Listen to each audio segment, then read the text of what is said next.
لا اکراہ فی الدین، دین میں کوئی جبر نہیں، اس کی بہت غلط بھی تشریح ہوئی اور بہت سارے لوگوں نے اس کے مطلب اور معنی کو مختلف انداز میں لیا۔ میں آج شاہ صاحب سید سرفراز احمد شاہ صاحب کی موجودگی کا فائدہ اٹھاتے ہوئے ان سے گزارش کروں گا کہ ذرا اس کے بارے میں تھوڑی سی وضاحت فرما دیں کہ یہ لا اکراہ فی الدین ہے کیا؟ پہلی بات تو یہ ہے کہ جس طرح سے اسلام کے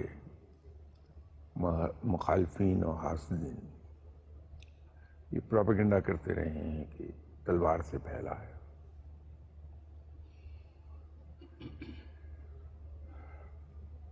یہ رب تعالیٰ کلیئرلی یہ کہہ رہا ہے کہ دین میں جبر نہیں ہے۔ مراد یہ ہے کہ کسی کو جبر کے ذریعے سے دین قبول کرنے پہ مجبور مت کریں آپ۔ ایک والنٹری فیل ہے جب آدمی کنونس ہو جائے۔ ہمارے یہاں اس لیے ایک دستور یہ ہے کہ جب کوئی آ کر ہم سے کہتا ہے کہ میں اسلام قبول کرنا چاہتا ہوں، اس سے بھی ہم ریپیٹڈلی ایک بات پوچھتے ہیں کہ کسی دباؤ کے تحت تو نہیں آپ قبول کرنا چاہ رہے، کسی لالچ کے تحت تو نہیں آپ آ رہے، آپ ایٹ یور فری ول اسی اسلام کو قبول کرنا چاہتے ہیں۔ تو اسلام قبول کرنے کے لیے کسی پر جبر نہیں ہے کہ ہم کسی کو بزور مجبور کریں کہ وہ اسلام قبول کرے۔ فقیروں نے بھی سنت ہی پر عمل کیا ہے، اور سنت یہی ہے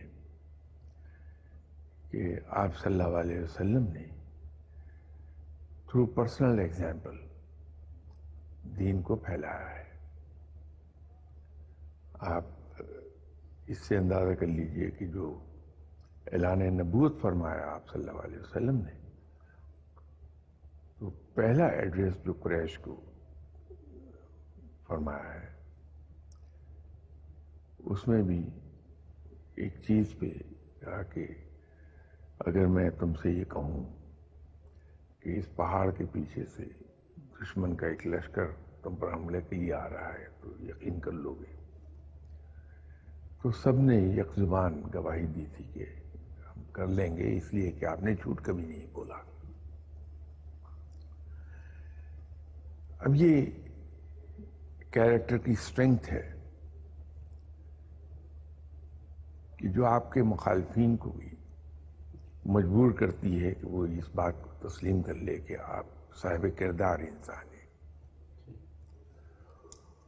یہی پرسنل ایگزامپل ہے کہ آپ ہر معاملے میں ایک اعلیٰ ترین اخلاق کا نمونہ ہے،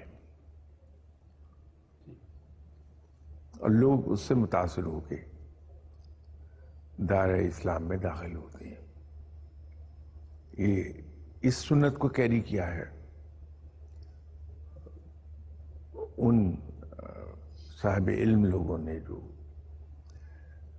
انڈیا میں جو کہ کفر کا گڑھ تھا، یہاں آ کے تو ان کے پاس نہ تو کوئی فوجی طاقت تھی، نہ جسمانی طور پہ کوئی ایسے پہلوان نما چیز تھے کہ لوگ ان سے خوفزدہ ہو جائیں۔ انہوں نے بھی پرسنل ایگزامپل سیٹ کی، اور بغیر کسی ماڈرن فیسلٹیز کے صرف پرسنل ایگزامپل سیٹ کر کے ایک آدمی نے لاکھوں کافروں کو مسلمان کیا ہے۔ آدمی کا کنونس ہونا ضروری ہے بالکل ٹھیک کہ یہ دین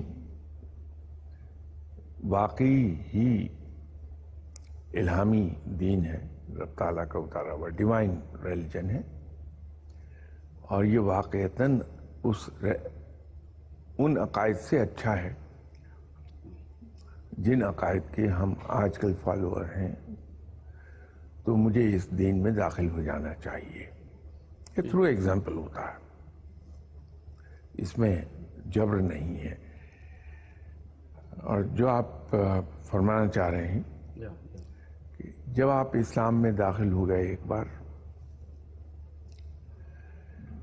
وہاں اصل میں اسے جبر شاید نہ کہہ پاؤں, وہ جبر نہیں ہے. وہاں یہ ہے کہ چونکہ میں کنونس ہوا ہوں کہ یہ دین سب سے بہترین دین ہے اور الہامی دین ہے, مجھے اپنی فلاح کے لیے اس میں داخل ہونا ہے کہ میں ایک اچھا انسان بن جاؤں, تو میں کنونس ہو کے اس میں داخل ہوا ہوں. تو مجھے جس طرح ہم ایک خاندان کا ممبر ہوتے ہیں, ہمارے پرسنل ویوز وہ معنی نہیں رکھتے کہ جہاں ہم یہ کہیں کہ نہیں صاحب آپ اپنی راہ چلیے, میں اپنی راہ چلوں گا. تو خاندان کی جو روایات ہیں ہم اس کے پابند ہوتے ہیں. جو کسی بھی خاندان کا جس کا ہم حصہ ہیں, اس کا جو طور طریقے ہیں ہم اس کے پابند ہوتے ہیں, ہمیں اس میں چلنا ہے. تو جب ہم ایک مسلم برادری کا حصہ بنتے ہیں تو پھر ہمیں ان تمام چیزوں کو فالو کرنا پڑتا ہے یا فالو کرنا چاہیے جو اسلام کہتا ہے. اس کی عبادات کا پہلو ہو یا اس کے حقوق العباد کا پہلو ہو, سیرت کا پہلو ہو, کردار کا پہلو ہو, پھر ہمیں اپنے آپ کو اس کے مطابق ڈھالنا ہے. وہ ابلیگیٹری ہے.